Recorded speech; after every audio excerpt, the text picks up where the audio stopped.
নমস্কাৰ জিকে হাপাই কাবেৰীলৈ সকলোকে স্বাগতম মই কাবেৰী হাজৰিকা আশা কৰোঁ আপোনালোক সকলো ভালে আছে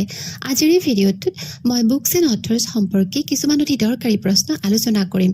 ভিডিঅ'টো চাই নিশ্চয় আপোনালোকৰ সহায় হ'ব আৰু যদি মোৰ ভিডিঅ'বোৰ চাই আপোনালোকে ভাল পায় প্লিজ মোৰ ভিডিঅ'বোৰ লাইক আৰু শ্বেয়াৰ কৰিব আৰু মোৰ চেনেলটো ছাবস্ক্ৰাইব কৰিবলৈ নাপাহৰিব আহক পলম নকৰি আমি প্ৰশ্নসমূহ আলোচনা কৰোঁ question number 1 Durgesh Nandini, written in 1865, was a famous novel by 1865 চনত লিখা এখন প্ৰসিদ্ধ গ্ৰন্থ দুৰ্গেশ নন্দিনীৰ লেখক কোন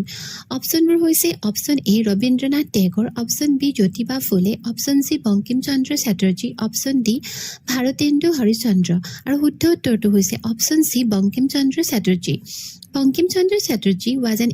Indian novelist, poet and journalist. Our national song, Vande Mataram, was taken from his novel Anandamodh. Bankim Chandra Chatterjee হৈছে এজন ভাৰতীয় নভেলিষ্ট ঔপন্যাসিক কবি আৰু লগতে জাৰ্নেলিষ্ট সাংবাদিক আমাৰ নেশ্যনেল সং আমাৰ যিটো নেশ্যনেল সং অৰ্থাৎ ৰাষ্ট্ৰীয় গীত বন্দে মাতৰম এই বন্দে মাতৰম নামৰ যিটো ৰাষ্ট্ৰীয় গীত ইয়াক বংকিম চন্দ্ৰ চেটাৰ্জীৰ আনন্দমঠ নামৰ গ্ৰন্থখনৰ পৰা লোৱা হৈছে next question Consider the following statements about Akbarnama. Akbarnama সম্পৰ্কে তলত দিয়া উক্তিসমূহ বিবেচনা কৰা 1. It was written by Abul Fazl. 2. It contains detailed information about Akbar's administration. এইখন একত দিছে যে এই আকবৰনামা আবুল ফজলে লিখিছিলে আৰু দ্বিতীয়তে 2 নম্বৰত দিছে যে এই আকবৰনামাত আকবৰৰ প্ৰশাসন অৰ্থাৎ এডমিনিষ্ট্ৰেশ্যন সম্পৰ্কে সম্পূৰ্ণ এটা ডিটেইল ইনফৰমেশ্যন দিয়া হৈছে আৰু নাম্বাৰ 3 আছে it was originally written in Sanskrit আৰু 3 নম্বৰতে কৈছে যে এইখন মূলতঃ সংস্কৃত ভাষাত লিখা হৈছিলে which of the following statements is are correct তলতীয়া কোনকেইটা উক্তি শুদ্ধ বাছিব লাগে option A 1 and 2 only option B 2 only option C 1 and 3 only option D 1 2 and 3 only আৰু শুদ্ধ উত্তৰটো হৈছে Option A, 1 and 2 only. Abul Fazl wrote Akbarnama, one of the 9 jewels, Nabaratans of Akbar's court. Abul Fazle এই আকবৰনামাখন লিখিছিল আৰু তেওঁ আছিলে আকবৰৰ ৰাজসভাৰ এই যিজন 9জন ৰত্ন আছিলে নৱৰত্ন বুলি কয় তেওঁলোকৰ মাজৰে এজন The book provides a detailed account of the life and reign of Emperor Akbar আৰু এই আকবৰনামাত সম্ৰাট আকবৰৰ গোটেই জীৱন আৰু তেওঁৰ যিটো ৰাজত্ব কালৰ বিষয়ে লিখা হৈছে The book was originally written in Persian, the official core language of the Mughals আৰু মূলতে এই আকবৰনামাখন পাৰ্চী ভাষাত লিখা হৈছিল আৰু এইটো আছিল মোগল সকলৰ যিটো ৰাজকীয় মানে official code language code language মানে হৈছে তেওঁলোকৰ যিটো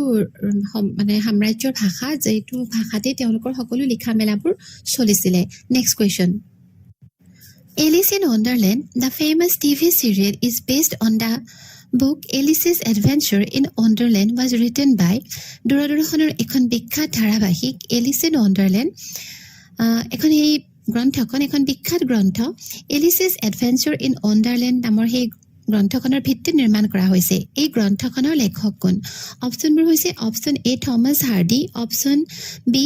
Charles Dickens option C Lewis Carroll option D father Decoste আৰু শুদ্ধ উত্তৰটো হৈছে option C Lewis Carroll It is an 1865 English novel written by the English author Lewis Carroll আৰু এইখন হৈছে ইংৰাজী এজন লেখক লেভিছ কেৰলে 1865 চনত লিখা এখন English novel it is about a young girl Alice who falls through a rabbit hole আৰু এই গ্ৰন্থখনত এজনী সৰু ছোৱালী এলিছৰ বিষয়ে লিখা হৈছে যিগৰাকী এটা ছোৱালী এটা ৰেবিট মানে শহাপহুৰ গাঁতত পৰি গৈছিলে আৰু তাৰ সিফালে সোমাই পেলাই তেওঁ এখন নতুন পৃথিৱী এখনৰ সন্ধান পাইছিলে ইট ইজ এ ফেণ্টাসি ষ্টৰী আৰু এইখন মানে এই গ্ৰন্থখন হৈছে এটা কাল্পনিক সাধুৰ ওপৰত ভিত্তি কৰি বনোৱা কাল্পনিক গ্ৰন্থ Next question. The Golden Threshold was written by The Golden Threshold নামৰ গ্ৰন্থখন কোনে লিখিছিলে অপশ্যনবোৰ হৈছে option A Arthur Symons option B Sarojini Naidu option C Pandit Jawaharlal Nehru option D Edmund Gosse আৰু শুদ্ধ উত্তৰটো হৈছে Option B, Sarojini Naidu. The Golden Threshold is the first collection of poems written by the legendary Indian poet Sarojini Naidu, published in 1905 in London. The Golden Threshold হৈছে ভাৰতৰ এগৰাকী বিখ্যাত কবি সৰোজিনী নাইডুৰ প্ৰকাশিত প্ৰথমখন পোয়েট্ৰি কালেকশ্যন কবিতা সংকলন আৰু এইখন প্ৰকাশ কৰিছিলে লণ্ডনৰ পৰা 1905 চনত Sarojini Naidu is also known as the Nightingale of India or Bharat Kokila and she was a key figure of the Indian independence movement Sarojini নাইডুকে নাইটিংগেল অফ ইণ্ডিয়া বুলি কোৱা হয় বা ভাৰত কোকিলা বুলিও কোৱা হয় আৰু তেখেত ভাৰতৰ স্বাধীনতা আন্দোলনৰ এগৰাকী অতি কি ফিগাৰ মানে এগৰাকী বিশিষ্ট ব্যক্তি আছিলে next question Who authored the book Indian War of Independence 1857? Indian War of Independence 1857 এই নামৰ এই গ্ৰন্থখন কোনে লিখিছিলে অপচনবোৰ হৈছে option A Jawaharlal Nehru option B Vinayak Damodar Savarkar option C Bal Gangadhar Tilak option D Mahatma Gandhi আৰু শুদ্ধ উত্তৰটো হৈছে option B Vinayak Damodar Savarkar The book was written by Binayak Damodar Savarkar in 1909 while he was staying at India House in London. এই গ্ৰন্থখন 1909 চনত তেখেতে লিখিছিল যেতিয়া তেওঁ লণ্ডনত ইণ্ডিয়া হাউচত আছিলে He was popularly known as Veer Savarkar আৰু তেওঁক সকলোৱে বীৰ সাভাৰকাৰ বুলি জানে next question The story of my experiments with truth was the autobiography of The story of my experiments with truth এই গ্ৰন্থখন কাৰ আত্মজীৱনী অপচনবোৰ হৈছে option A Jawaharlal Nehru option B Mohandas Karamchand Gandhi option C Subhas Chandra Bose option D Lala Lajpat Rai আৰু শুদ্ধ উত্তৰটো হৈছে option B Mohandas Karamchand Gandhi It was the autobiography of M.K. Gandhi covering his life from early childhood to 1921 আৰু এই My Experiments with Truth মোৰ সত্য অন্বেষণৰ কাহিনী এইখন মোহনদাস কৰমচান্দ গান্ধী লিখা মহাত্মা গান্ধীয়ে লিখা আৰু এইখন হৈছে তেখেতৰ আত্মজীৱনী আৰু এই গ্ৰন্থখনত তেওঁৰ আৰ্লি চাইল্ডহুডৰ পৰা মানে শৈশৱৰ পৰা 1921 চনলৈকে গোটেই ঘটনাখিনি তাত লিখা আছে It was written in weekly installments and published in his journal Navajivan from 1925 to 1929 আৰু এইখন পিছত নৱজীৱন নামৰ যিখন জাৰ্নেল প্ৰকাশ পাইছিল 1925 পৰা 1929 চনত সেই সময়ছোৱাত এইখন উইকলি মানে সাপ্তাহিকভাৱে পাৰ্টকৈ এইখন প্ৰকাশ কৰা হৈছিলে The first volume was formally published in 1927 আৰু এই যি মাই এক্সপেৰিমেণ্টছ উইথ ট্ৰুথ নামৰ গ্ৰন্থখনৰ প্ৰথম প্ৰকাশ হৈছিলে 1927 চনত next question Which of the following books was written by Jawaharlal Nehru? তলত দিয়া কোনখন গ্ৰন্থ জৱাহৰলাল নেহৰুৱে লিখা অপচনবোৰ হৈছে অপচন এ ৱেটিং for a visa autobiographical notes option B a bunch of old letters option C riddles in Hinduism option D Ranade Gandhi and Jinnah আৰু শুদ্ধ উত্তৰটো হৈছে option B a bunch of old letters